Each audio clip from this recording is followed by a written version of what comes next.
Mga kahuan, panoorin ang video na ito upang alamin ang pinaka-latest na balita tungkol sa lagay ng panahon at bagyo. Update today. Yung binabantayan nating low pressure area dito sa loob ng ating Philippine Area of Responsibility ay bumaba yung tsansa na maging isang ganap na bagyo within the next 24 hours. At hindi pa rin naman natin inaalis ang posibilidad na maging isang ganap na bagyo ito sa mga susunod na araw. Ito ay huling namataan sa line 125 kilometers east-northeast ng Apari, Cagayan. At ito'y kumikilos northwestward at inaasahan natin lalapit ito dito sa may extreme northern Luzon kung saan magdadala ito ng mga kalat-kalat na pag-ulan lalo na dito sa may Batanes at Babuyan Islands.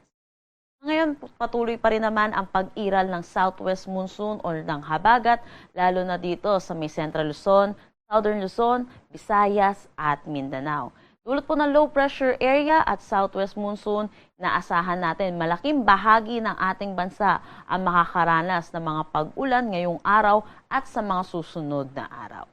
Para na lang din sa kaalaman ng lahat, meron din tayong bagyo sa labas ng ating Philippine Area of Responsibility.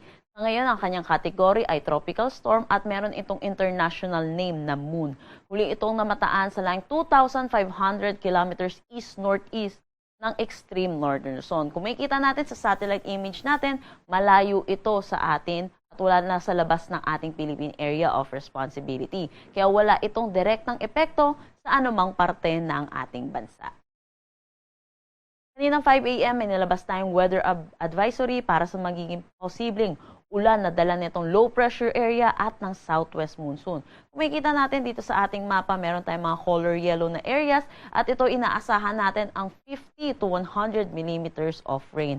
Inaasahan natin mga posibilidad po ng mga flash flood at mga pagguho ng lupa. Kaya pinapaalalahanan po natin ang mga kababayan natin na mag-ingat at tumutok lagi sa updates. Para bukas, makikita natin may color orange na tayo sa ating mapa which is dito sa may Pangasinan, Bataan, Zambales at Occidental Mindoro. Meaning po nito, inaasahan natin ang 100 to 200 millimeters of rain.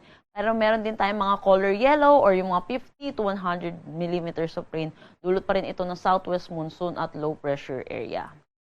Para sa Saturday, inaasahan natin 50 to 100 millimeters of rain naman dito sa mga color yellow po nating areas.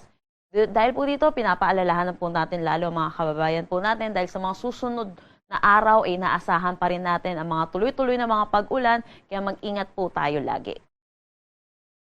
Wala naman tayo nakataas na anumang gale warning sa anumang seaboards ng ating bansa. Pero iba yung pag-iingat na lang din po para sa ating mga kababayan, lalo na po sa mga pumapalaot na may mga sasakyang maliit pandagat.